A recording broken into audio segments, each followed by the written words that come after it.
happen when I think about you. I get in my feelings, yeah. I start reminiscing, yeah. Next time around, fuck, I want it to be different, yeah. Waiting on a sign, guess it's time for a different prayer. Lord, please save her for me. Do this one favor for me. I had to change my player ways, got way too complicated for me. I hope she's waiting for me. Everywhere she go, they playing my song. That's why I say the things that I say that way. I know you can't ignore me. So, yeah. So give me all of you in exchange for me. Relax. Just give me all of you in exchange. Just hang out a little bit. Break it down. All of you in exchange for me. That's an equal exchange, right? Yes, sir. Like an equal opportunity exchange. Word to Edward Elric and Alphonse and the rest of them niggas. Full Metal Alchemist all the time. Very adult shit. Go watch it if you haven't already. If you haven't already, then I don't understand what the hell is wrong with you. This is just always gonna be like just a mashup friendly space. Nox Z, Noxz on SoundCloud, and that's it. He makes good shit. I don't have a big plug. I don't know this guy, but I like how it sounds in my ears. So that's it. That's all. Good music. Good music. I remember that era. Good music had a run. That like whole. I stand firm on the era that I like enjoyed, because I endured a little bit of it. But yeah, that after the 2010s. The 2010s was some early 2010s. We get doses. I say we get doses of like maybe 3-4 years of decent music, and then some miscellaneous time, and then the good music comes back around, and then there's more miscellaneous time. And then you get, because the era of BKG, nutty butt, I punch a nigga, fuck a bitch. Me and my niggas on perks, or whatever. You know, it's funny since you brought that up. Like, the thing, not to discredit it, because we've worked with a normal population of different people. You don't want perk, right? Right. You don't pop perk. I'm gonna come back to that in a minute. But like, people that are saying like the thing that made me turn to the streets was just some normal shit that if I had went to therapy, I'd probably been okay after a couple months. Mm. But it just completely changed my life because I just refused to talk to somebody. That's the shit that made me. I turned to the streets because even though, like you said, with that nigga, 2-parent household, everything was cool. My brother gets killed, and I go through grief, and grief makes me turn to the streets, and that turns me into a menace. And then it's juvenile detention centers and gangbanging from here on out. Like, so you went through grief, and instead of you allowing yourself to go through the grief and getting some help for it, granted you're a kid, so your parents doing that for you, like finding somebody for you to talk to, or maybe a mentor or a program or something of some sort, instead of you going through that.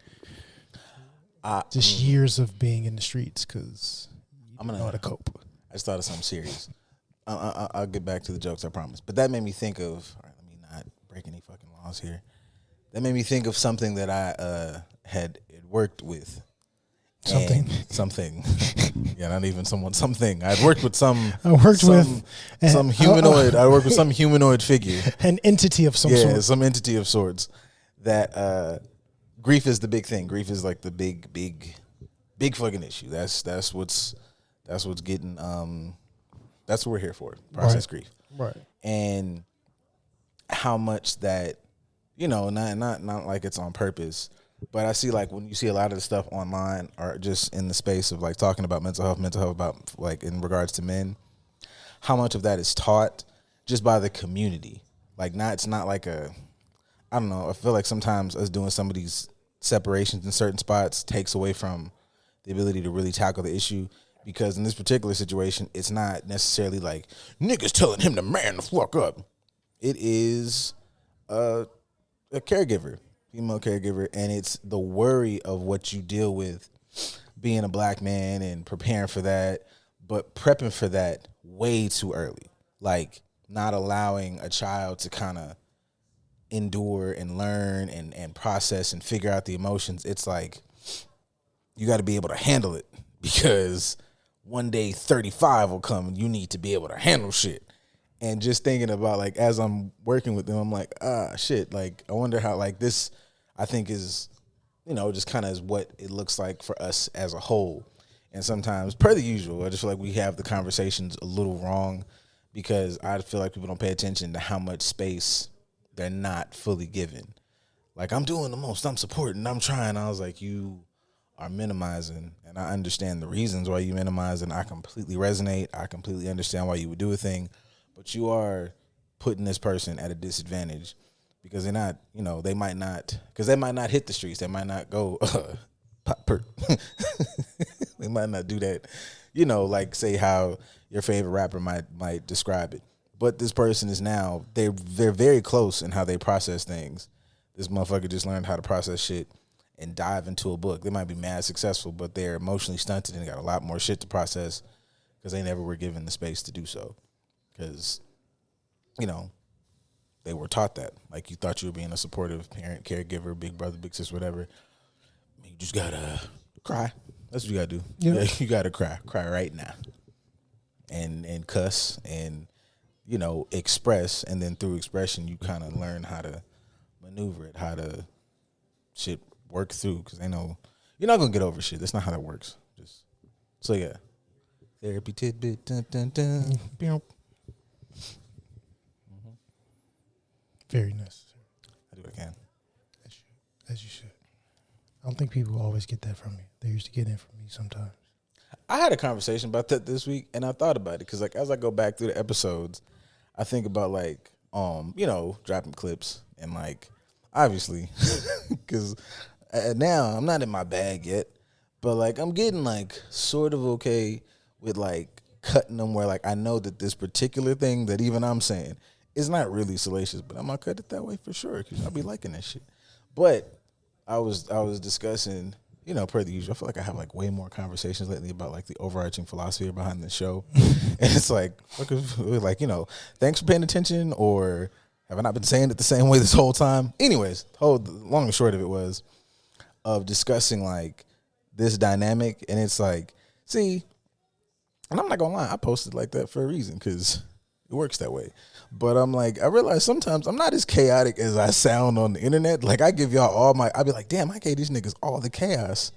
And the rest of this shit, I was talking like a fucking regular person. And then usually the conversations go whatever. But I was like, also, he said some wild shit, but you just didn't listen. Thank you for not listening because you thought that whole episode I was just talking about eating hands by myself. You thought I just said this crazy shit in a vacuum? Girl, fuck you. You too, little nigga. Like, yeah, you think I'm up here by myself? The fuck you think this friendship is built off of? Just you saving the world, but like, in our own way. Right. I mean, I've had that conversation with people to help explain to them a little bit more eloquently, but like, do you want your therapist to be the stereotypical therapist of like the stuffy white woman with glasses and a cardigan that talks to you in a certain way but doesn't know how to talk about anything else? Or would you rather have a therapist that's like seems cool and can talk to you about any and everything?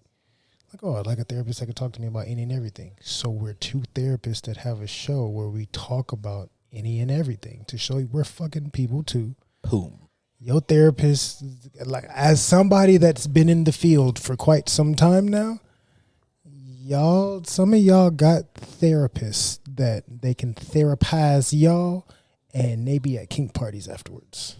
They just don't tell you that. Granted, it's not that they're supposed to tell you that, but just that there are multiple sides to people. Just because they're good at one thing doesn't mean there's not multiple facets to them. Two things. I feel like I said this last week, but like, for one, I finished, what the fuck is that show? Where did Donald Glover? Oh, Mr. and Mrs. Smith? Yes. Mm-hmm. At first, I was on the fence when I first initially. I was like, I thought they were, but they did a lot of ass kicking, and I thought it was well written. I didn't think I was gonna give a fuck about their relationship like that. At the end of the fucking series, I was like, oh shit, nigga, we choked up around here. I want this. Damn, come on. But they have a whole part like the dynamic of the show, like it wasn't the movie, like them going to therapy. And I thought that was cool. I thought it was a decent representation of how therapy can look. Them being interactive, safe space, all that. But also the therapist, there was part of me to be like, oh, they're gonna exaggerate how much she doesn't give a fuck. But there's a scene where they get up and leave, and she's like, Jesus fucking Christ. She takes her shoes off, she kicks the motherfuckers, and she hits her vape pen. And I was like, actually, I'm not a vape person, but that thing is not too far off. And none of it means that you don't fucking care or lock in with your clients. But it's also look at this human ass. It just felt like a human. It was funny, but it was also I was like, yeah, that's how that shit really be. It's like, oh shit. Some days you go in there and it's like, oh yeah, I fucking killed it. We made progress, we made leaps and bounds and whatever. And then some days you leave like, whew, all right, this motherfucker was a lot today. Shit, man, this was a day. They keep fighting me. God damn it! When they just fucking get it together. But on the second half, I thought about that the other day, and I don't know if I can articulate this point properly. Because, it's still in the vein of giving people space to be them fucking selves.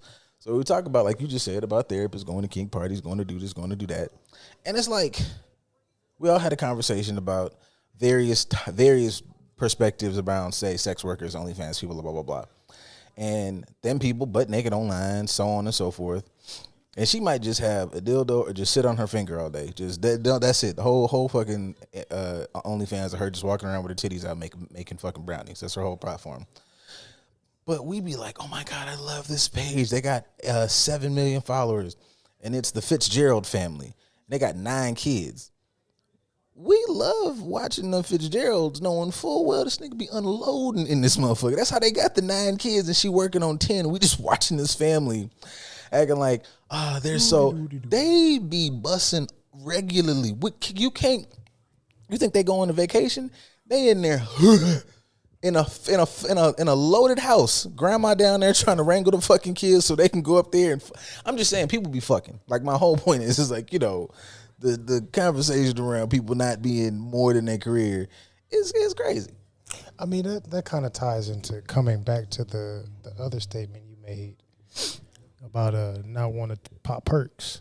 Oh, yeah. But it's people will look at our profession and think that it's nuts or crazy that we are into more things than just psychoanalyzation and fucking modalities. It's no, we have multiple aspects to us. There's multiple things that we're interested in. They can't remove us from the perspective that they have of themselves or how they want something to be seen. But then, say, for instance, with the perks, when you don't do something that's unhealthy, they look at you like, wait, you don't do this? Why don't you do this? What's the problem? I mean, I didn't have it per se last night, but I told you the environment that I was in yesterday. It was outside. I was working, so it's not the same. I wasn't, It was outside enough for me to get a couple giggles. I mean, yeah, it was, it was an interesting experience being outside, supporting, working, whatever. But yes, I was still in an environment. But people are like, I noticed that you don't smoke or drink. Yeah, it's not really my thing. Now, in a room full of people that are heavily using in abundance, and smoking and drinking and whatever else, I don't know. But yeah, I guess I stand out as being the person that doesn't do any of that. But why is that a surprise, or why is that weird when it's I care about my body? I don't do things that are harmful to my body. Cognitive dissonance. You know that this stuff is terrible for you, but you do it anyway. And you can't seem to get past I need to cut down on mine. Well, guess what? I don't do it at all. So the thing that you say you would like to do, it sounds weird to you that I don't do it at all.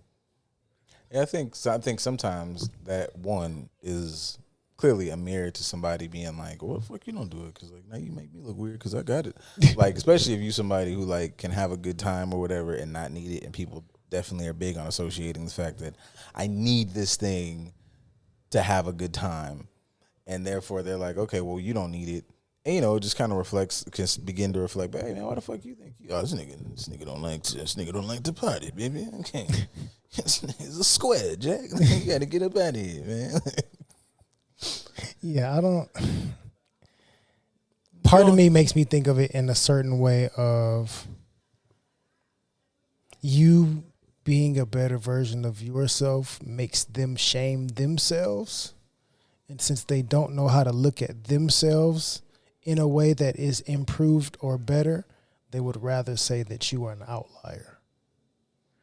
Like I can't look at myself in a positive light saying like, yeah, a version of me that doesn't smoke or drink, a version of me that doesn't do all my vices, that doesn't participate in the shit that I participate in, that doesn't surround themselves with the type of people and environments that I do.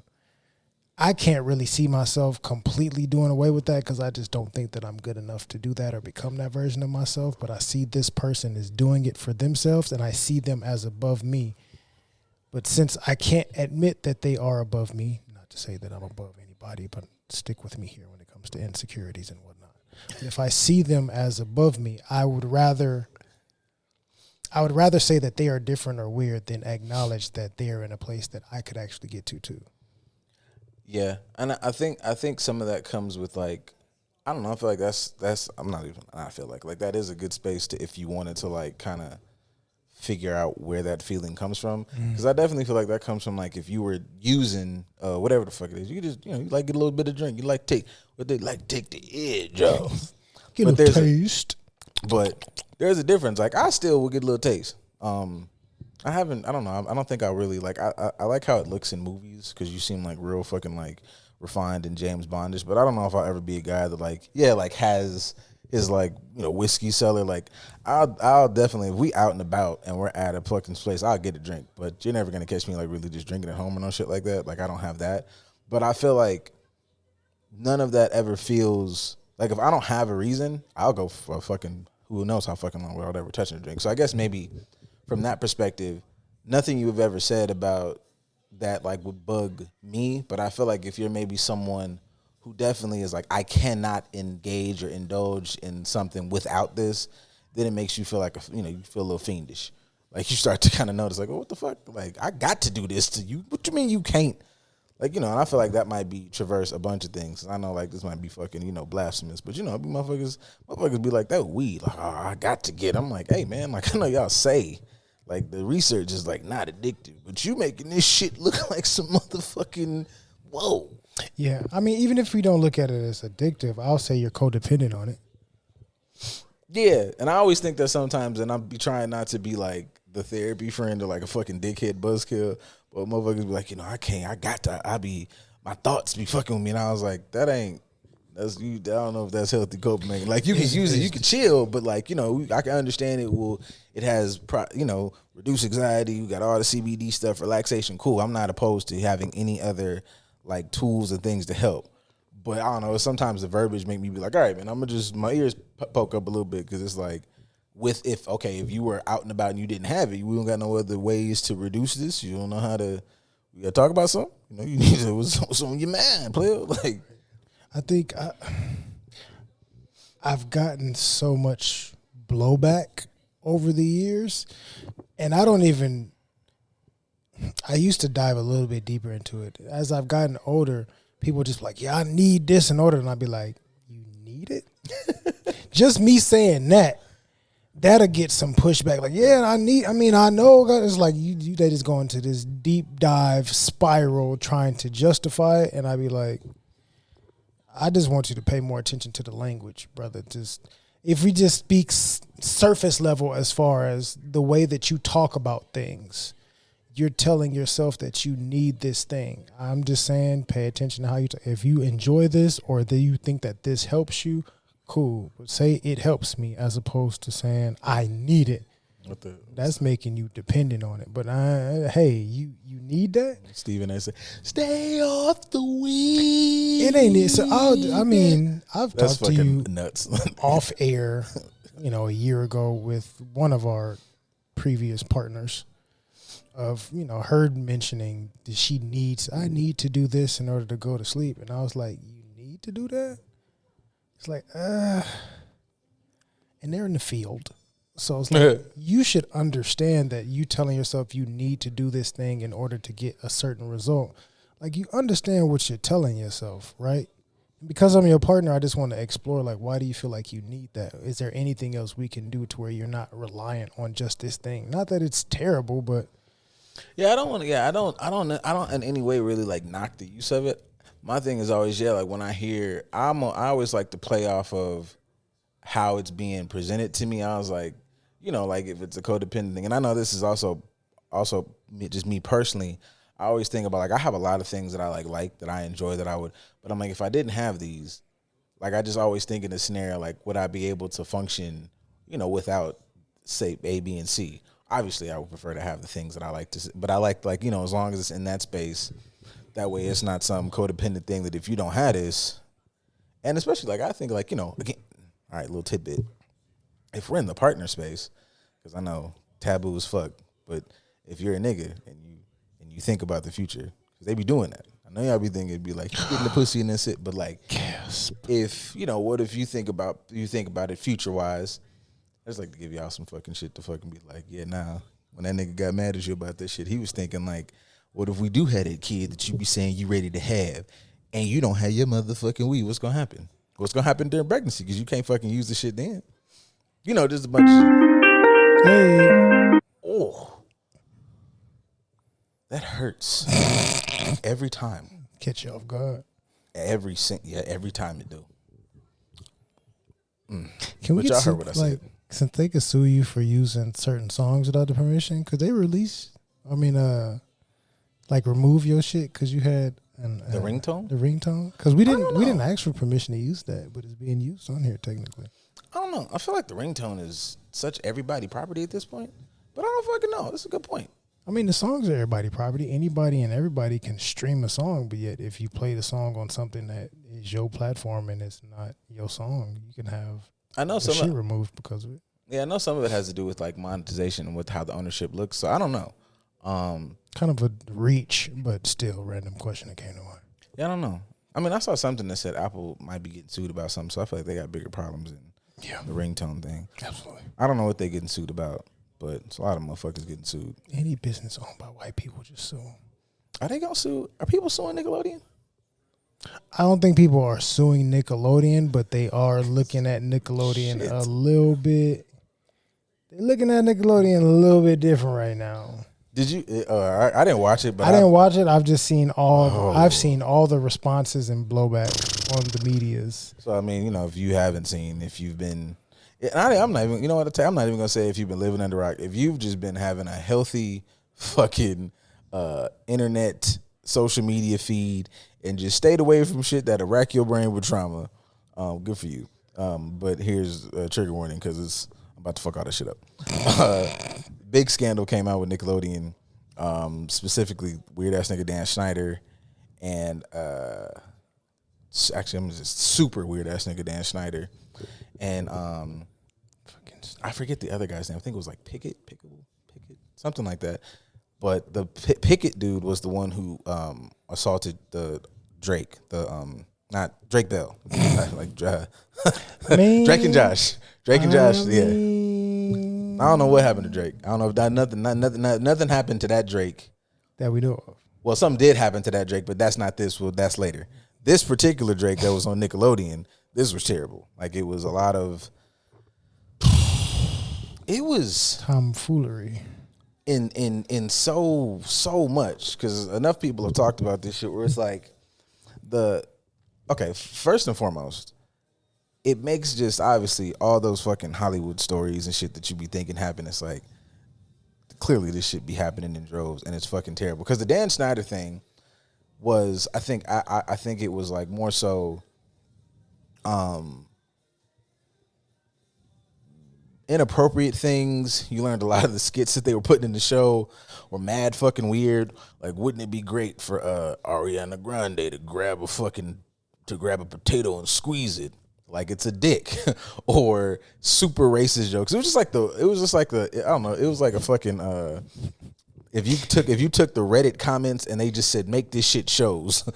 And like Dan was like, yeah, I'm fucking into that. Let's do all the infamous I forget which show it was because it was kind of after my teen years, but fucking the black kid making Kool-Aid for his white friend. I think all that shit, like all that shit is on the table for them niggas just walking in with the most racist, sexist, whatever ideas and them going, yeah, we're cool with that. We're going to do that. Not to mention, it makes you think like pretty much everybody who you see, especially like say from that Nickelodeon era, but at this point, every child actor, when they like kind of lose their shit, now I'm like, something did happen because they were doing just a lot of outrageous shit. It was Disney before, because that Mickey Mouse Club niggas. Man, because they explained the Drake Bell shit, like, and there's been a lot of conversation around, like, obviously the dude is a piece of shit, and like 16 months is not enough. I know, like, I understand all of it because it's like I had a couple conversations about this because it's like understanding that. In this scenario, the guy did tons of just terrible stuff to Drake Bell.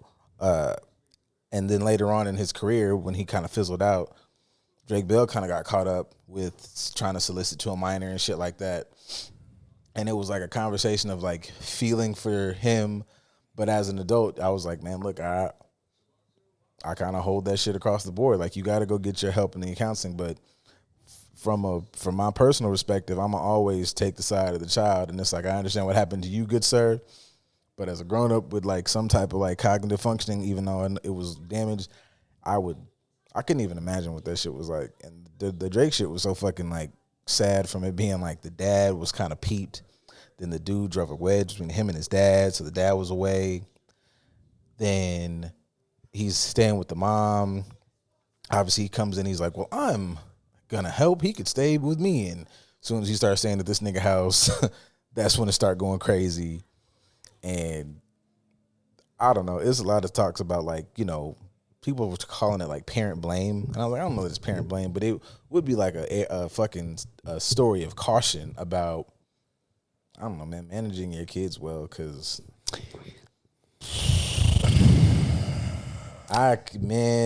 Now. Oof. Bear with me. Here we go. I know that we are in sensitive times today. I'm just providing this little bit of context to preface what I'm going to say. Just to make you pay a little bit more attention to it and like not react, but just listen. Everybody is up in arms about what he and the other people that work for Nickelodeon was doing to these kid stars, right? And the other side of that conversation is the parents turning a blind eye, the parents putting their kids willingly into it, not believing the kids, just kind of whatever, because, we need this money, so I don't believe what you're saying. We're just going to act like this isn't happening, this, that, and the other, blah, blah, blah, blah. But when they came to Robert, and we start talking about them parents that was so-called selling their kids off to Robert for a record deal, and you was just letting him, basically take custody of these young ladies because you wanted your daughter to be the next Sparkle. Y'all was like, why are we blaming the parents? He was the one that was doing it. He's the problem. He's this, that, and the other, blah, blah, blah. But now when there's some white people and some white kids, now we want to talk about the parents. I'm saying this more so to say, as we've said on the show before, we have got to be equally leveled when it comes to these conversations, because sometimes depending on when it hits us as a society, we definitely be reacting different, and us reacting different is what enables the shit to continue to happen. Yeah, because I for sure would say that, like, I don't know, man, not to, because even if I'm taking from what I've heard the little differences, like I know like from the R. Kelly thing, theirs seemed a little bit more like, at least from that special look. It was some of them that seemed like they were actively just consciously pimping off their kids, which is not uncommon, unfortunately. But this one still being it's still the ignorance around like, oh yeah, I'm gonna let my kid just stay with some dude who's in the industry. And I understand like the idea that like, this is a time where you could just, this is a crazy ass opportunity, but I don't know that should come in the way of just regular old like common sense and safety. Like, I don't know what it's like to be the parent of a child actor. I imagine that it is very much so like, you have to make choices, decisions, job, this and that. But if I'm my kid is like on top of the world, for sure, I'm almost in the fucking scene. Ain't nobody staying nowhere. Ain't nobody whatever. We go to set, we have a good time, we do this, that, and the third. And, it would be a tough decision, but if there's a weird motherfucker trying to make rules, then you just got to be okay with like, this is not your fucking moment. Or this, this is, we have to sacrifice. Because I'm, all the famous shit in the world, I don't give a fuck how famous my kid is now that they, are terribly traumatized and also a sex offender of their own. Right. Yeah, like, that's a tough pill to swallow that, you got this life-changing opportunity. But if that's the cost, that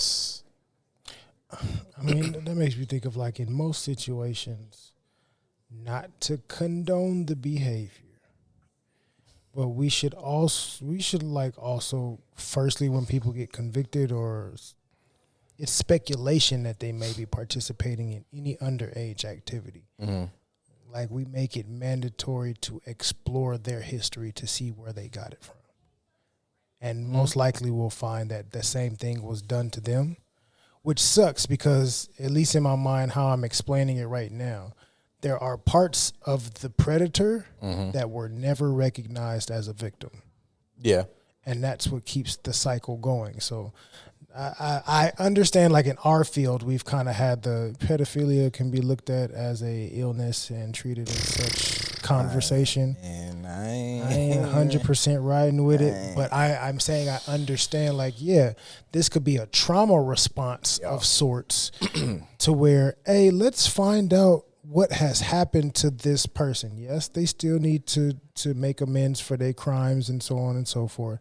But we talk about our jails are supposed to be rehabilitative, but there's nothing rehabilitative about the shit that we do in this country, because there's a lot of people that may be in jail for some sort of sexual deviancy, and it's just like nobody has ever explored with them what was done to them and how that shit affected them to get them to where they are, until they're already locked up and they have a breakdown or they get into a fight with somebody in prison or whatever the case is, and they decide to share their story at some point in time. But we're not exploring that beforehand.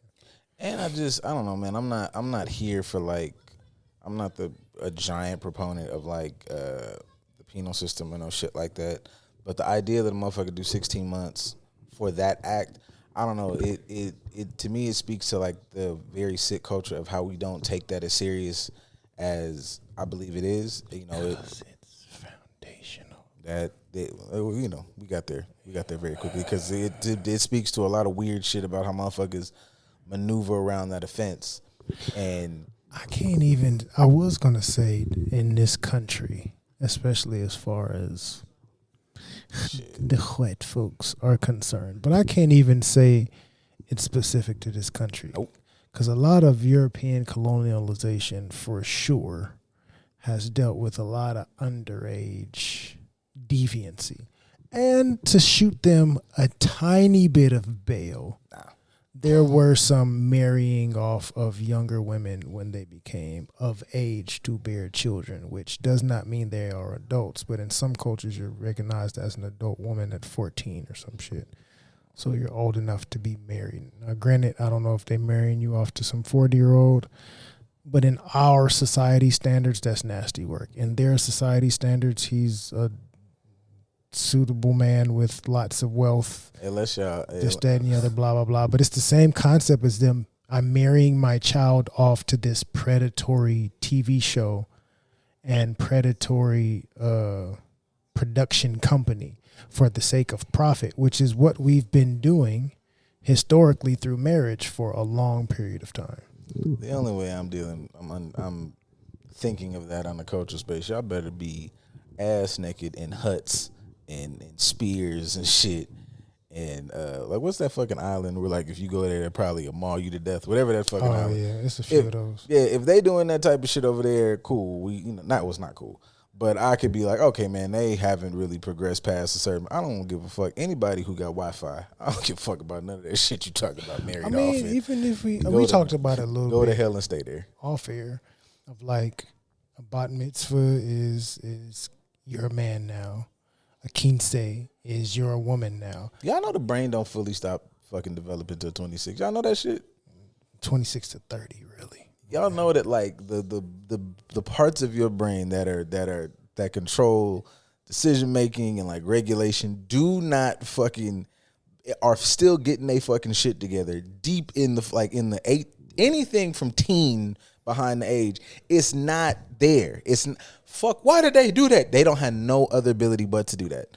They literally can only regulate to a certain level. That shit is, I'm not going back and forth with none of y'all. That's all across the board. Sexual assault, throwing a motherfucker out at 18. You motherfuckers are dumb living off of standards where motherfuckers, if you were 35, you were a senior citizen. They was dying to 30. Shut up. Everybody shut the fuck up. Y'all is like wrong.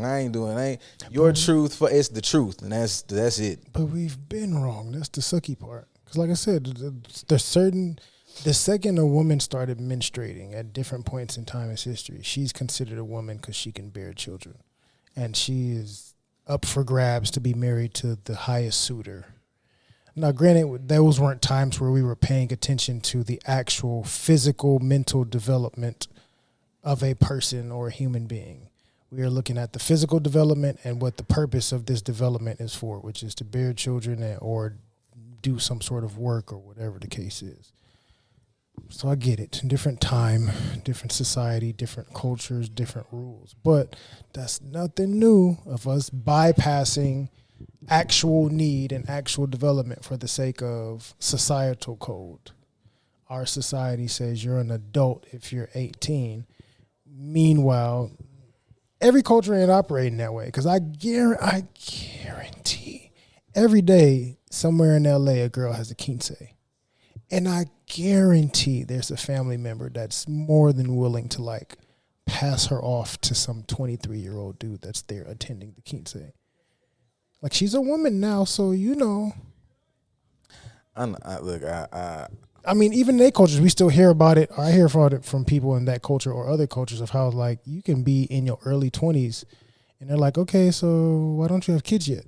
When are you going to start having children? Or women in their mid-20s, late 20s are like, why don't you have... We still hold on to these ties of... Because it's fucking $2,300 for a fucking studio apartment in LA. Well, not even that, but that's a whole nother conversation. But we still have a lot of the roots of our cultures are still pushing this underage togetherness onto people, but yet we scrutinize it in other forms. So that's what I'm saying, as far as we don't have a very even keel conversation or understanding of these things, because people would be like, oh, yes, what they did at Nickelodeon was nasty and predatory, and Snyder is a dirtbag and this, that, and the other, blah, blah, blah. But you know your niece is 15 dating somebody that's 25. You should get your motherfucking ass whooped and then be arrested. I mean, I don't know. I think I'm a little at this point too close to it, because I just don't have.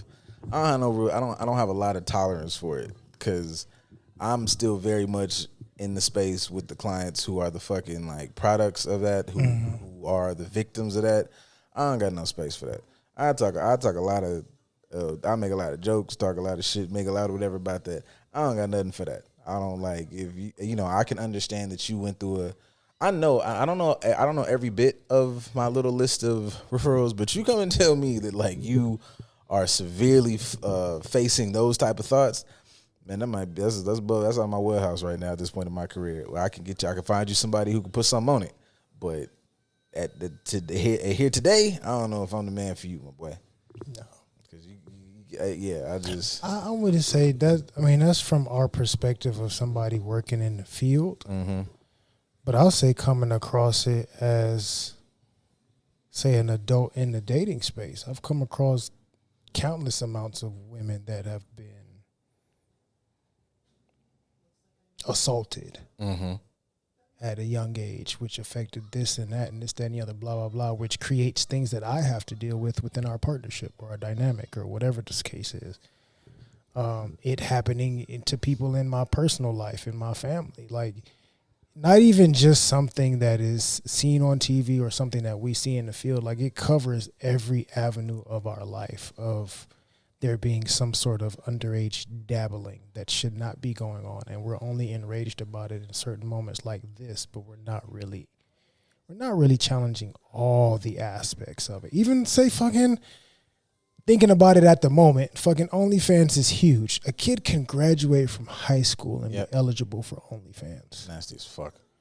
You're eligible to, like, you haven't even really set foot into adulthood yet, and you jump straight into sex work. I think about that sometimes. It's like, shit, motherfuckers be like, OnlyFans, motherfucker be 18. I'm like, God damn, I know it's hard in this world, but did you even, you fucking try? You God fresh damn. out of high school, like, you didn't even want to give it a shot. Whatever, PHSCO, whatever high school class of 2022. It's 2024 and you already got link in bio. You ain't like, and it's an established link in bio. You ain't want to apply to no Target. You ain't want to sell knives like everybody else. You want to give it a shot one time. You ain't trying to do a summer or nothing. Right. So stand at the front of that fucking gym and say welcome to 24 for a couple months. Right. Fuck. Like but those are things that we can change, as far as we don't put a certain age limit on sex work, legal sex work. We know that there's underage sex work going on. As you mentioned earlier, we know for sure there's middle school kids that have been snatched up that's on FIG, unfortunately. And they may not even look like middle school kids for real. They may look like they are. Yeah. I mean, I know that's the ongoing joke, but like, y'all niggas talk about FIG. FIG is it's a real place, goddammit. And FIG is not, it ain't just driving through it is different than like walking through that motherfucker and talking to people. The 304s. And a lot of them motherfuckers they've been through some those things. are exploited kids. Yeah. They may be adults now, but it started at some point, and it ain't start last week. They may have been exploited long before they even got on the streets. Moms and dads was exposing them to shit or treating them a certain way, the whole 9 yards. And I don't care what you niggas say. I know this is the fantasy. It's the fantasy that you prop your masculinity on top of, and you young fellas that are fucking young and dumb. You were exploited, my boy. Yes. And when you was 13 and Big Shirley with that big wide ass came over and was touching on you, that lady is a fucking sexual predator. That's sexual assault. Yeah. I don't give a fuck how you motherfuckers cut it. You wasn't charming enough to get the old lady. That motherfucker is a sex offender, and she should be in jail. And I just want y'all to stand on this. I think I'm a good old manly man. If my son came home and told me every week, well, let me finish that. If my son came home and told me that he was messing around with the whatever, I'm gonna put her in the fucking perfect plex. I'm just gonna be ladder. I'm not ladders, tables, and chairs, and everybody. I'm gonna just start the GoFundMe, get this bail money together, cause y'all out your fucking minds. That shit is gross. That shit is nasty. I don't give a fuck how we put it, how you see it on the porn. Like, my stepson came in, funky bitch. Like, if let me come in my house, and it ain't no jealousy in it. Let me come in my house, and my wife, my new wife is messing with my little.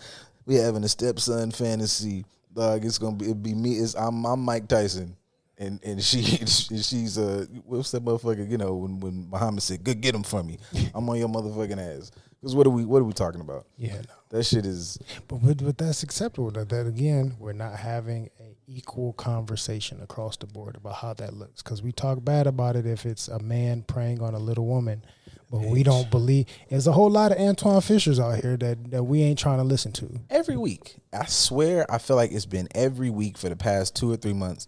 A new teacher, not the same one. New young teachers. It'll be a new teacher found nudes in a 12-year-old phone. She was sucking off the basketball team. Right. They were going smiling in the mugshot. Yeah, they were at history class getting hand jobs trying to name presidents. Like, what the fuck? Nice looking young women too. I don't understand it, but they are, again, a lot of them. I think I've seen a few of them. They're under that brain is developed age. They're working with other kids when mentally and developmentally they're still a kid themselves. But also, if you're willing to do this with the students that you work, what happened to you? Mm-hmm. Who did this to you? What is it that you've been through that caused you to think that this was okay? And we should figure that out while you in jail. Oh, yeah, no. I mean, definitely make sure that we lock you up. I support all types of mental health professionals integrating into the penal system and figuring it out with corrections, but we're going to figure this out while you behind them bars. We're going to get some rehabilitation in these bitches. It's enough correcting. Y'all are correcting y'all asses off. We're going to get to rehabilitating before you get your ass back outside. Absolutely. And make sure that you recruit and hire people to fulfill these positions so you actually can do the work and then compensate them properly so they can live. You know, and that's job. And I'm here for the therapists. I'm here for all the, but down to the fucking just the caregivers that work in these facilities. Direct workers. Y'all, that shit. That's one of these soapbox. Y'all want me to get on like some serious soapbox shit? Y'all have me outside with picket signs about paying people more. It ain't no fucking reason that people get. It's somebody right now as we're talking. She's 5'4", great at her job. She's 5'4".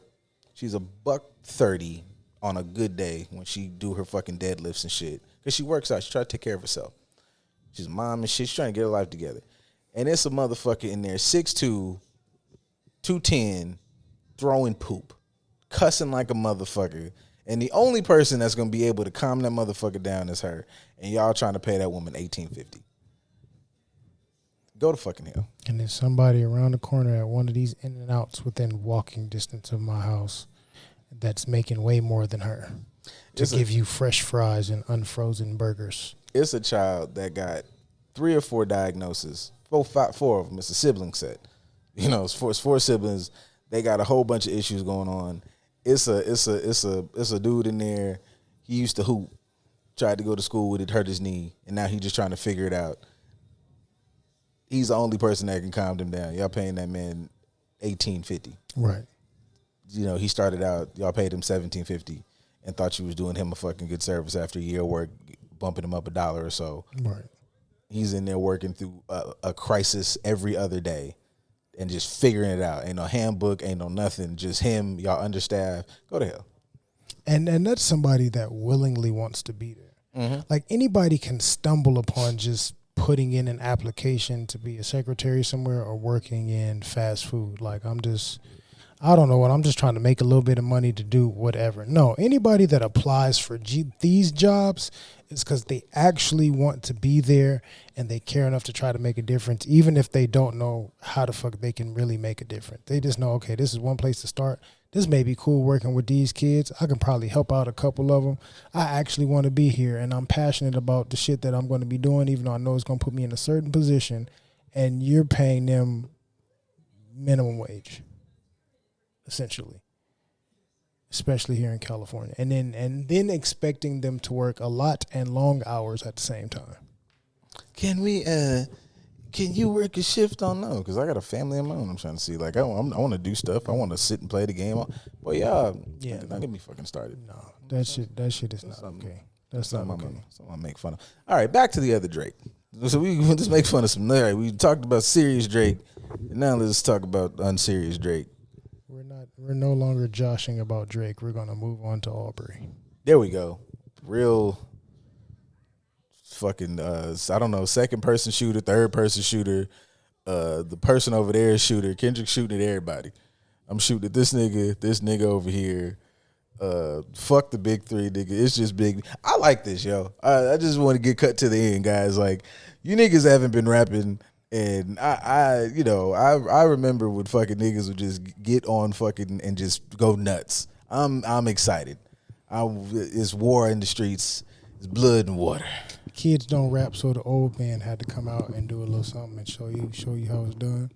I don't have a personal hate for Aubrey, but I thoroughly enjoy when people come for his head in any shape, form, or fashion. Because in my mind, with the exception of maybe Meek, he hasn't won a beef yet, to me, because he ends up beefing with dudes that actually can rap, and he's a performer. He's a caricature. Well, to me. I don't see Drake as a rapper. He's like fucking Beyonce of rap. Hey, we wrote some shit for you, and you're good at performing it, and you have a great personality, persona. Go ahead and perform that shit. And then you get in. It's like fucking Dangerous and what was 50 Cent's character in Get Rich or Die Trying? Oh shit. What was it? Caesar. Was it Caesar? Maybe. I think it was something like Caesar. But it's like in real life, Ja Rule versus 50 Cent, but that's hilarious. The parody version of it. But that's the only song he used that he won. That's the only song he could win in that battle. The only song. But that's how I feel about Drake. Because I think I'm always a big fan of whatever's popular getting knocked down a peg. That's just me. I like Drake, but it's like, hey, buddy, you don't get too big for your britches talking in these songs because you don't write your own shit. There's people that are really rhymers. They really do the craft, and you be talking like you better than them. It's like just because you got a bigger name and you Michael Jackson status to a degree as far as the pop shit is concerned. Nigga said Prince outlived Mike Jack. Hey yo, all right. And in my opinion has a bigger influence in the black community. Like people respect Michael Jackson, but people fuck with Prince. I think with some of these conversations, especially in the hip hop space, like it's almost kind of it reminds me of like sports conversations because motherfuckers never can really like come. Everybody changes what the criteria is of what makes a motherfucker to go. Like if I'm looking at like, say sports, right? Like motherfucker be like, he's the greatest whatever in football or basketball or whatever. They be like, he ain't got no rings. And it's like, okay, man, but those parameters are different because it's a fucking team sport. If you're the greatest linebacker in history and you never, like a nigga can't say Megatron is not in contention for the greatest receiver ever if he didn't get no rings. Nigga, he was playing on Detroit. Like, and arguably about Barry didn't have shit. Exactly. And then you might say your fave whoever got a bunch of shit, but he was surrounded by all the talent in the world. So maybe, but anyways, to bring it back to hip hop, like I definitely remember, and I know a lot of us like run off like Drake when we found him. Like I remember Drake in college. Like Drake was black. You could walk across Gramblin's campus at a certain point. Also, salute to our fucking basketball team. Y'all niggas, they lost to Purdue. But like we was in that bitch, and I'm looking forward to the future because like that means a piece or two here, a piece or two there. You motherfuckers got to see us, all of y'all. Women's basketball too, because I want to say they still fucking going for it. But big motherfucking GSU, big Graham fam. Just want y'all niggas know what fucking time of day it is. But there was an era like, and this was before he like had his album. This is when he had like that first mixtape. You literally could walk from one edge of campus to the other. Every fucking car, dorm room, and something was playing this nigga shit. So Drake has gotten a lot of fucking feats off, but I do think there is a space where like it's leaning on the, good song maker, good popularity, and I'm not knocking it. I'm not even knocking the ability to make a good song, but like what makes a motherfucker good going back and forth. And people were having these conversations about it's you children in the comments, and I'm trying my best not to just be a fucking old nigga. So shut the fuck up. But it's not even saying that like Drake can't put them together, but somebody did. Because I know we talked about it before we got on there, but there was something I was watching, and they were making the distinction between, and it's not just to like, throw whatever. Like Drake has won a couple of most of the beefs he's been in, but there has always been like a bit of this thing of the popularity piece. Also, he's really good at making diss songs that you could fucking play in the club. Like I think that was also a good move on this Kendrick shit because it's like, this song is good. Like making a diss track with Metro is not fair. Cause I'm not gonna hold you, man. I love all the hippity hip hop, but sometimes when I want to be, if you ever want to be outside, I stand firm by this.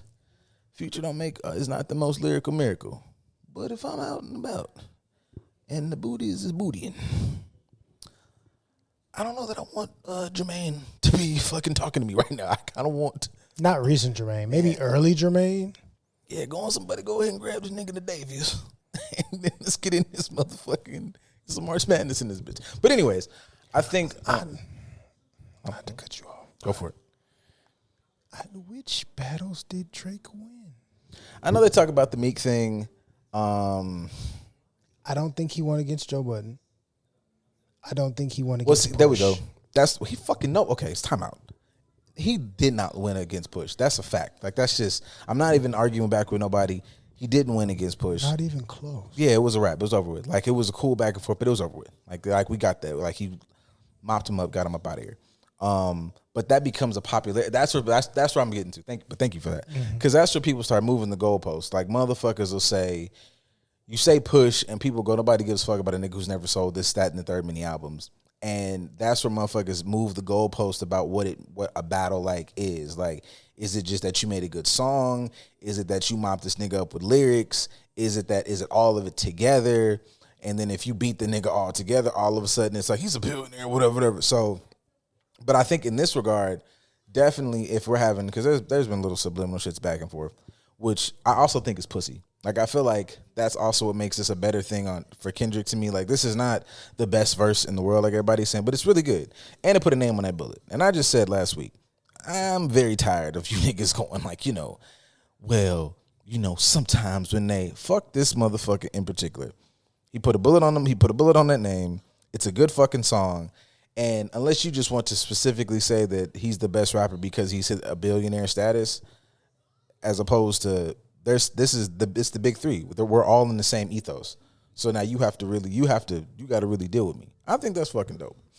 So for anybody just claiming a winner, I won't necessarily like do that, but I'm not gonna hold you. I was listening to Joe Budden them earlier, and I do think if we're gonna have like the real ribbity rap conversation, like it's between Jermaine and Kendrick. Nobody's saying that like Drake can't whatever, but like those are the two niggas that are like. When you guys say big three, like you like Drake's songs that he puts together because they're, popular songs. And if I'm going to be like really nitpicky, it's that he makes songs about, y'all was jumping on Joe ass a couple weeks ago, but he makes songs about the 23-year-old that he was fucking on. And y'all like to live that fantasy like you're going to be in the club in Dubai. You're not. Like, you work at the Kinko's, my boy. Like, and it's cool. You might get a trip to Dubai, but you're not going to live the Drake life. Like, you are, like he makes content that, is easily digestible. Meanwhile, y'all niggas tried to really eat up Mr. Morale and the Big Steppers like it wasn't a great album, but it makes you niggas have to really think about that shit. Like, that nigga fucking Kendrick said, yeah, I've been going through some things. I'm in therapy. I had an issue with, like, a lot of women. You listen to that shit and go, I want to hear this shit. Like, this hurt my fucking feelings. Drake will say, I'm sad, but what I'm finna go do? Fuck mad bitches and make money. That speaks to your ego more. I'm not saying like he don't make good sonically pleasing sounds, but we also know why you niggas like that shit. It's not great, amazing bars all the time. It bars that it be speaking. I'm a human. That shit be speaking to the other side. When I want to just say, man, fuck all this therapy shit. Who the fuck she thought she was? Yeah, I'm not putting on Kendrick. Where the hoes at? Yeah, when I want to fucking, y'all don't even understand, man. I remember when that K-Camp Kiss 3 came out, I was fucking fuck with a nigga while I wait. I ain't trying. Y'all don't even know. We was outside when it was like, I understand how you feel, young man. I'm just saying, like, as an elder, like, shut the fuck up talking to me, nigga. Like, y'all gonna stop acting like it's just a vibe. No, it's not. It's bullshit that you can fucking do some of this shit too. Yeah. I think that goes back to, the overall theme of like having a balanced conversation about the shit and being on one accord. Drake is one of the biggest artists, which is fine. If you talk about biggest artists, it may be fucking Drake, Lil Baby, and whoever the fuck. Yeah, you got to throw in niggas. So I'm like, I don't know, Dirk. Yeah, maybe Dirk, maybe 21. Yeah, 21's in there. They'll be up there as far as the biggest artists in the rap game, as far as mainstream, whatever. But when y'all say the rapper word, he's not big three at all. It's Cole and Kendrick. And that's it. Anybody else that could be up there, y'all niggas don't pay attention to. Because y'all ain't never paid attention to Crit. Y'all ain't never paid attention to Royce da 5'9". Y'all ain't never paid attention to a lot of motherfuckers that are actually lyrically very talented and can be at the top. Y'all just started in the last couple of years recognizing Jadakiss, and that's because of that goddamn Versus performance. Other than that, y'all wasn't really paying attention to him and Fabulous and all of them like that. Y'all I think what my bad. No. And I think what makes them the big three as well, or like if you want to just whatever, or is you can do both. There's niggas who make amazing popular songs. You can't say that, like, you know, for better or worse or whatever the fucking reasoning is, people get behind the songs. Like, motherfuckers like the popular songs, and y'all, everybody and their mama, whether you had a coochie, you talked about coochies being pink and booty holes being brown. Whatever you talk about, like, there's like, you can make a song, and then there's niggas who, yeah, y'all saying that, all that shit. And then you have, like you said, a Royce who has definitely had hits, but Royce is very cool with catering to his fan base. I want to ribbity rap my fucking ass off. Them niggas happen to be able to do both. You niggas, we all was all fucking swimming pools and drowning in it, and going back and re-listening to some of these songs, and it's like, hey, what the fuck? These niggas were saying shit. Yep. So I just feel like, yeah, this is just a different ethos when you can do both. They still play Lorraine at some random LA party, and people gonna dance to it. We was all gonna be all right. Absolutely. Yeah, it's just that they just are in the bag. Now that part, I could understand them being the big three as far as people that can be mainstream, but also be rappers and artists and this, that, and the other, blah, blah, blah. Now, granted, I still don't give Aubrey Aubrey's pen ain't really his pen.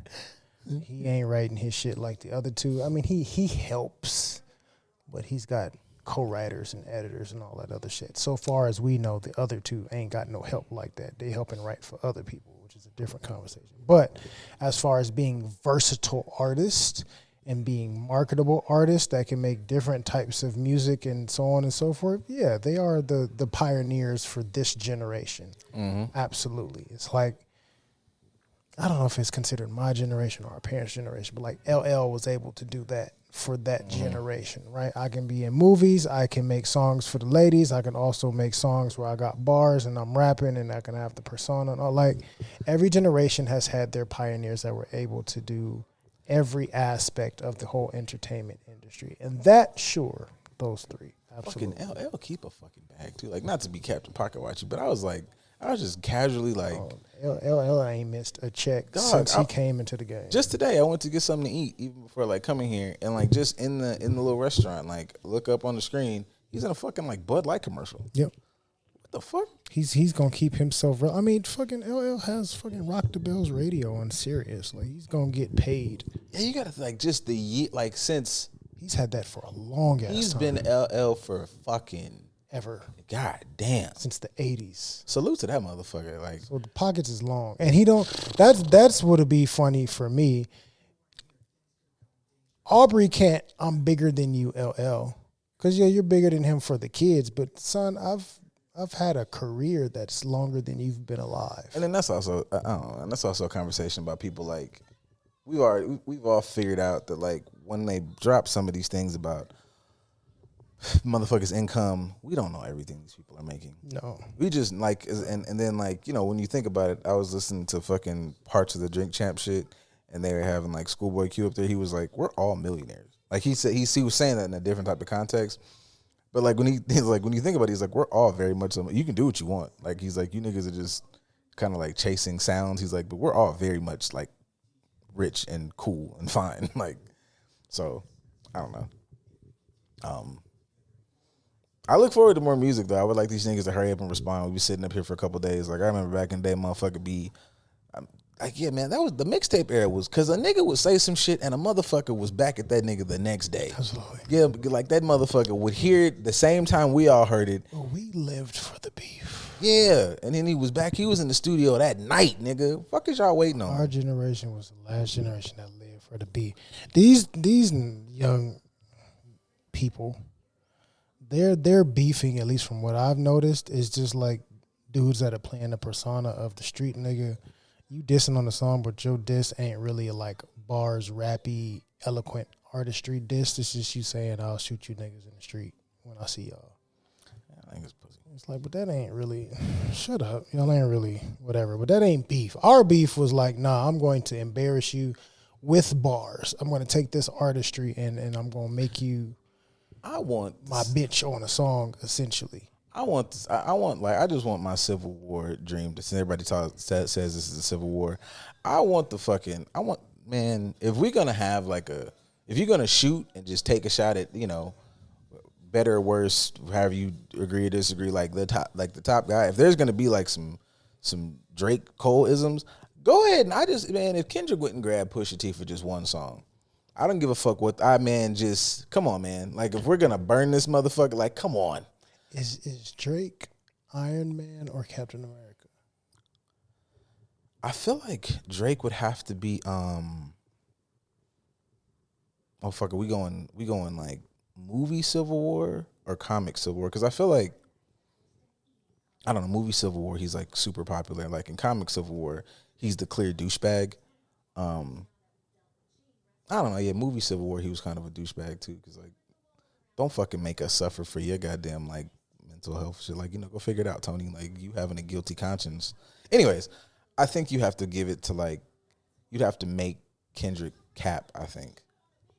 Just from like a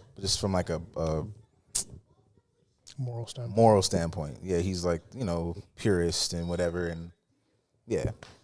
So fucking who give me 4 on each side. Who's battling it out in the airport?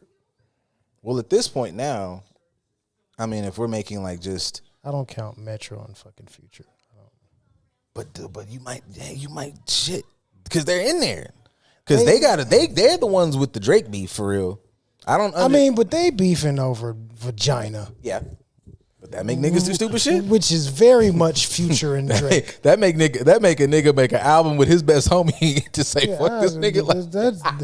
When I didn't understand why Kendrick was on the song, and I figured maybe he just really don't like this light skinned nigga, which I understand. I'm not mad at it because their personalities are definitely different, so I get it. But when I learned that the real beef was really fucking Future and Drake, and I was like, this has to be over. And sure enough, I saw somebody post like a picture of the woman that they're beefing over has surfaced, and she fits the stereotypical. Y'all niggas is wild as fuck. It's like, this is what y'all dragged Kendrick out the cave to enter this battle to fight over some vagina. That's LA street shit. A lot of street gangs is still beefing to this day, and it started over some vagina back in the 80s. I think Kendrick just was looking for an excuse to go at the top. Kendrick just wants. I think Kendrick is like an action junkie. He's like, I'm bored with this. Oh, there's an opportunity for me to do some extreme shit and feel a rush. Yeah, absolutely. Y'all talked about my 5-year gaps and shit. And it's like I healed. I made an album about my healing. My family good. I got a new kid. And now I realize, no, I still like this shit. And I don't really like what you motherfuckers been saying. Y'all was talking about me going to Africa and shit and healing. Y'all was saying a lot of shit. But I've been listening to you motherfuckers. Who the fuck you motherfuckers? Wait a goddamn minute. Hang on. Move. Hang on. What? Yeah, nigga. And I respect that. I feel like that's also just, it's very hip hop. It's not some of this shit that you niggas be like, oh, you never know what could happen. No, nigga, we're rapping. I'm better than you. I think you're fucking this and that sucks. Fuck this.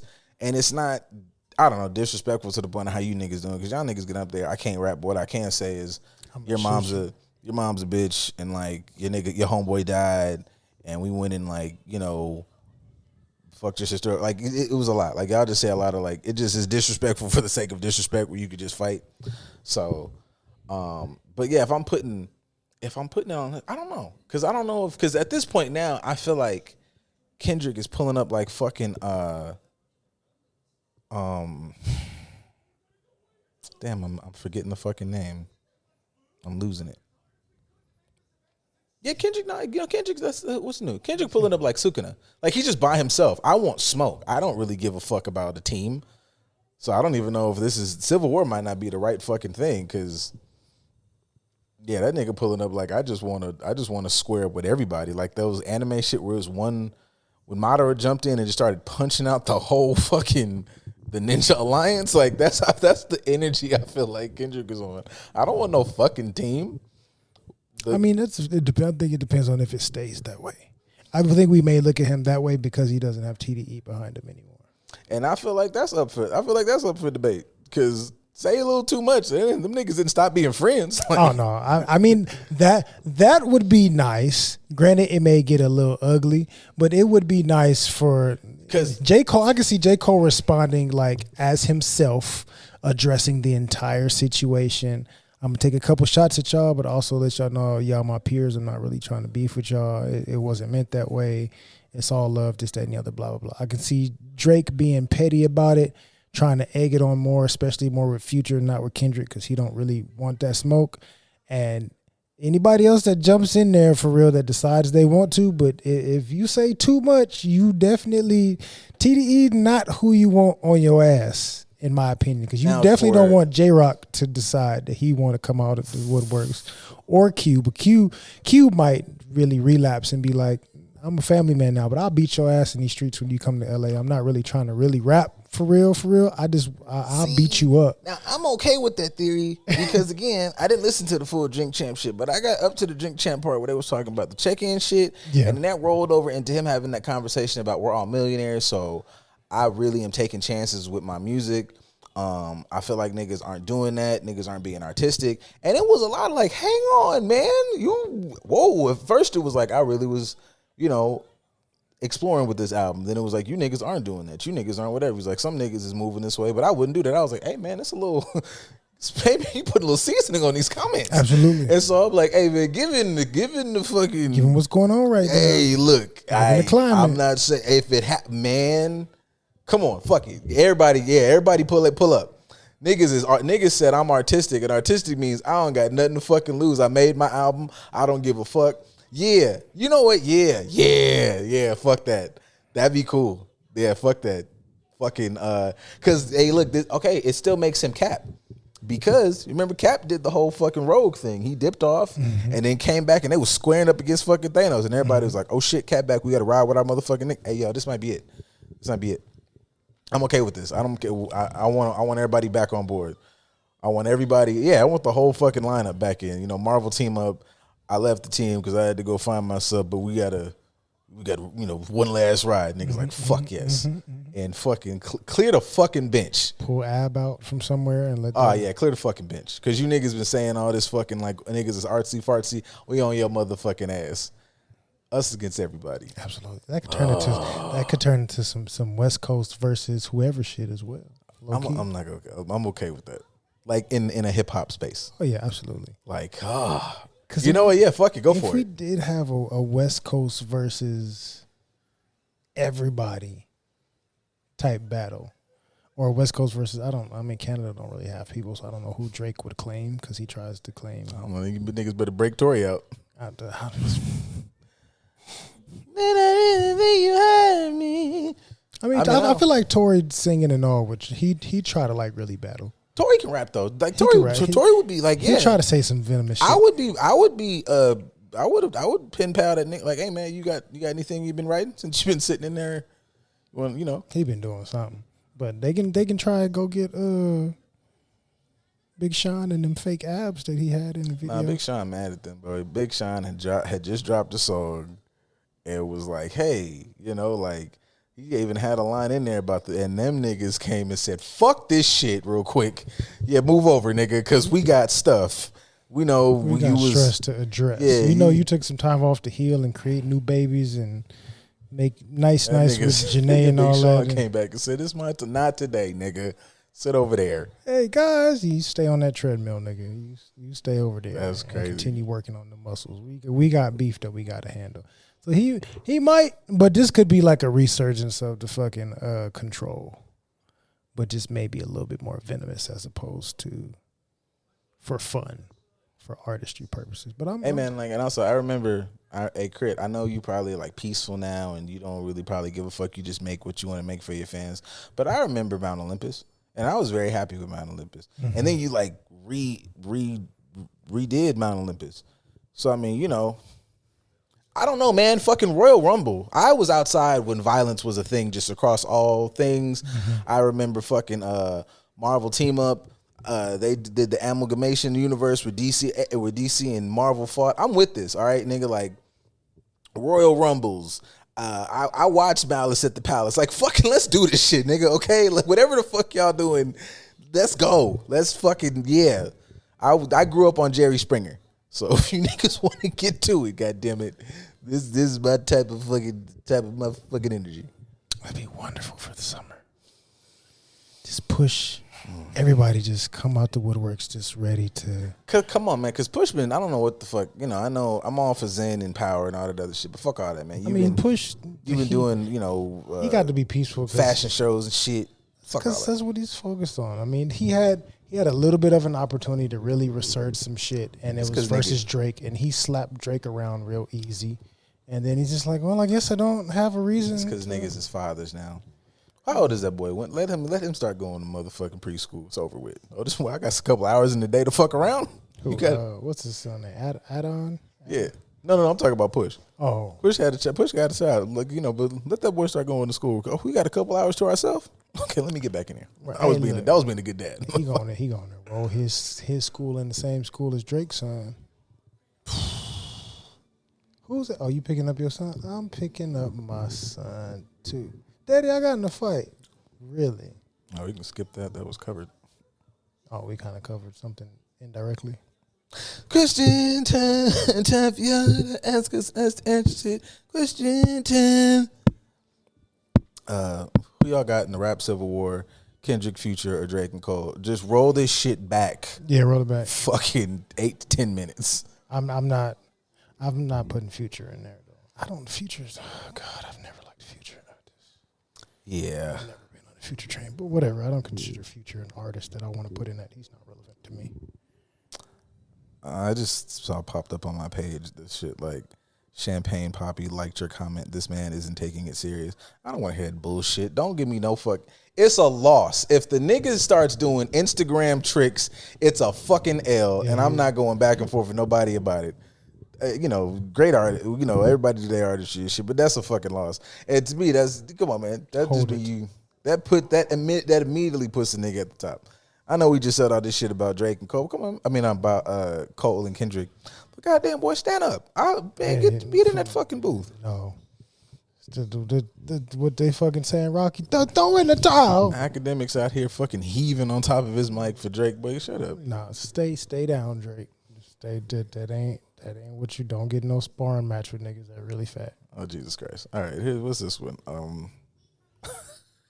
How? I don't know. How would you spell the sound of a sniff? I know you just sniffed to sound it out. How would you spell the sound of a sniff? Isn't it spelled sniff? But I guess trying to make words. I get you spelling the sound of it, but it is a sniff. What is the name of this sound? Oh, you're sniffing. How do you spell sniffing? Well, you spell sniffing. I don't know, man. It's spelled like S.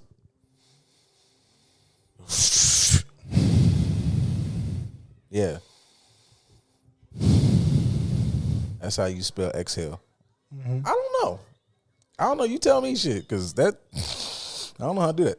It's spelled sniff, but yeah, I feel like I'm not high enough for this question. Because I don't know. But I think, because I can't not think sniff. I keep wanting to spell sniff because it's sniff. And last, hey, thank y'all for not having a heavy week. We can do some back and forth. The more the merrier, though. That's because somebody was busy. Hilarious. Did you watch X-Men 97 and absolutely love it? What did you like the most about it?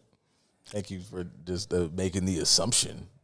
I mean, I kind of posted that I enjoyed it. I watched the first. I did. I watched the first episode. She was fire. I watched it. It's only 2. I watched the first 2 episodes. I gotta watch the second one today. That first, that motherfucker was, yeah. It's certain shit that I forgot because X-Men stuff has kind of sucked for so long that I haven't had the ability to really partake in it. Marvel is saying we know exactly what the fuck we're trying to do with our next installments. We're moving this shit to the X-Men. Deadpool's got to do well. This shit's got to hit. Move the fuck out of the way. Get as many of these voice actors back in this fucking booth that we can. We're doing this shit correctly. Mm-hmm.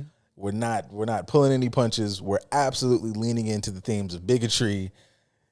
What I like the most about it, actually, now I think about it, I don't even know if this is, I mean, it's still part of the show, but it's stupid people on the internet who act like they don't know what the themes of the X-Men are about. Because they don't. Like, they're just sitting there like, this is super, because y'all have co-opted and just ruined the term woke. And it's like, bro, it's the X-Men. That's the whole fucking premise of the fucking X-Men. We are the marginalized super people. Y'all are sending out big robot policemen and killing people in the street because that's what the Sentinels do. Right. Like it's Martin versus Malcolm. Yeah, fuck that movie. Did y'all read Days of Future Past? It's some brutal shit going on in there. The fucking and yes, all the fucking Sentinels and muties, they got racial slurs. They all look like Trump supporters. Like, y'all know what the fuck going on. So I obviously like the themes because the themes have stayed consistent. Absolutely. And now in a world where everybody has, they're working for their fucking social issues or whatever. They would be on the X-Men. X-Men would be supportive of that. What do I like? What do I love about it? That one, they treat Storm like the fuck she should be fucking treated. Them niggas didn't mince word. An Omega level threat is nah. We're up here. It's turn. They treat fucking Storm the way Storm should be fucking treated. You said you watched the first episode? Mm-hmm. There's another episode to watch, sir. Yeah, I'm going to lose it. It's okay. Because them motherfuckers said Omega, them Sentinels got it. Oh, yeah. Said Omega level threat detected. So ain't no fucking, there's no fucking debates. No, they didn't do that when Jean popped her goofy ass floating around somewhere. Her little pregnant ass floating around. They had Storm way out in the back because let me fucking get ready before I kill everybody in this bitch. Even Magneto. I mean, granted, it's on the second episode, but even Magneto on the second episode is like, Storm, you are the closest thing to a goddess here. Yeah, stop fucking playing with me. Absolutely. Yeah, like it's not y'all got rid of her curves and Lola bullied all the women on the show, but it's okay. Yeah, I'm not fucking with that, bro. Like it's okay. But other than that, y'all kept the important themes of the show. That's. But I'm gonna tell you what I'm not gonna lie. I'm pleasantly surprised by. I've never if you read the comics, he get busy, but I've never been a Cyclops person. Them niggas is giving. They giving that nigga his fucking flowers. They making me because before I always looked at Cyclops the way I looked at Captain America and Superman. Like, this fucking making this white boy supposed to be. I hated Cyclops, especially because I was super pro Wolverine. But they making that nigga. They getting his jokes off like, oh no, not my visor. Psych, blasting niggas. He cracking jokes, sliding across, whooping. He got visor combat because they are concussive blasts. Nigga sliding this way, socking niggas. Nigga jumping out the fucking plane, checks the perimeter, make sure. Let me scope the perimeter out, make sure everybody's safe and grabbed. I'm fucking with y'all. Don't worry about it. I got this because I'm a motherfucking boss. Superhero landing to me, my X-Men. Give him the forecast. Who the fuck is writing this nigga lyrics, dog? Put fucking Scott in the booth. Give him the forecast. Nigga got swag and shit. Now it's not even now. I used to watch the old show and be like, Jean's a fucking just fucking with nigga Wolverine. At this point now, yeah, definitely fuck Scott. Why would you fuck this weird hairy nigga? This nigga it's making Wolverine look bad. This nigga just mean with little forks in his hand. This nigga up here, fuck this nigga every day with his little tucked in corny ass shirt. Yeah, hell yeah. I'm okay with it. I have to admit that as well. Scott, it's making me like Cyclops a little bit. Dog, Scott I never in fuck there. with Cyclops like that. Think about that. Scott in there shooting the club up raw in the middle of the night, and the nigga with the super senses got to smell that pussy getting baked in that room, and he just mad about it. What the fuck, yo? I'm the best at what I do, but you're not the best at hitting this ass. You hear these claps from across the fucking mansion, Wolverine, talking that shit. Fuck you, boy. That's crazy. Gambit gonna go through the same thing too. Whew. That's crazy as hell. And Gambit crazy. Like, Rogue must be doing some outright. Like, Rogue got some shit. Rogue give crazy hand jobs because to do that, to go that much with a motherfucker who would kill you if you touch her, I don't even know how that works. Is it like the energy he gives off? Is that how that fucking functions for them to interact? I don't know. I don't really give a fuck. But Magneto shit nullifies it. So, Magneto been in that thing with no repercussions. And he an older nigga, so he But yeah, all in all, we're back to the original conversation of the dynamic of the older and the younger. I want to talk to the writers too, because also another thing, outside of like protecting Wakanda, boy, I'd have turned my back on every motherfucking Avenger. Ain't no fucking way I'm breaking up with Storm over we gonna just have to figure it out with the motherfucking mutants, my nigga. Cause all that Avengers versus X-Men shit, fuck all that, nigga. I'm rocking. It's You know how much I'm not even a nigga who's into heights like that. Absolutely, we fucking on top of a cloud. I'm putting that on my motherfucking list. Make us some shit up here. Call me Goku. I'm in this thing on Nimbus. For sure. I'm finna have so much crazy vibranium sex shit. Shit finna. But what? This made me think about it. Like, does Wakanda have vibranium condoms too? They got condoms that could probably heal a STD on site. I bet you they got a vibranium butt plug, and you could and that shit do some shit to your nervous system. It ain't even just about your butt. It's about everything up in that motherfucker. It's crazy over there. They 2 of those. They get fucking Wakanda is fucking gross. Part of me, you haven't seen the second episode, but if I'm not mistaken, it happened in the old series too. I just haven't seen it so long I can't remember. But I want to see her leaving because she lost her shit I want to see her return to Wakanda. That would be dope if they put that in the show. Marvel's trying to do some cool shit because then there's that fucking Black Panther versus fucking Captain America shit. A game 1943, and I know they're gonna try to make it they're gonna be friends and shit, but also Chaka better stomp that ass. That's all the fuck I care about. It's documented that fucking Cap ain't got a chance. Word to Cap and everything, and it's that shit cute, but it's not easy there, little nigga. Yeah, don't play with me, bro. Don't do this. Easy there. Right. But yes, really, really good shit. Certainly go watch it. Fucking Invincible's back. Go watch that shit too. Man, I watched that though. I watched that. And Invincible's getting up there. They getting to it.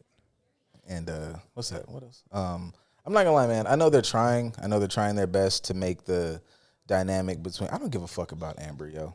I want this shit hurry up and speed it up. Oh yeah, doesn't matter. Yeah, just hurry up and get to Eve. I get it. But I don't give a fuck about Amber. You already let us know that Eve is more important than Amber, but I get the slow burn. Yeah, we already know where this is headed. We could just get there.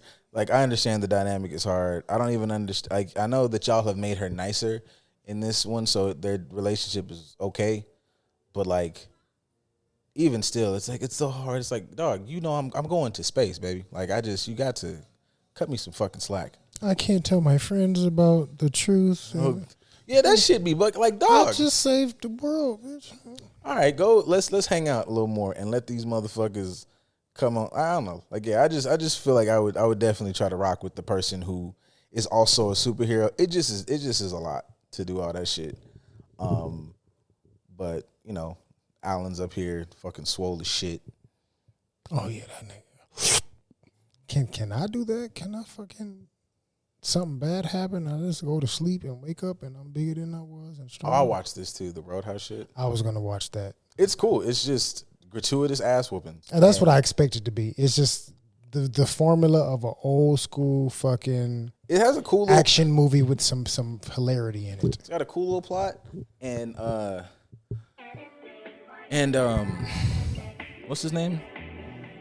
Gyllenhaal or McGregor? Gyllenhaal's cool. Fucking McGregor.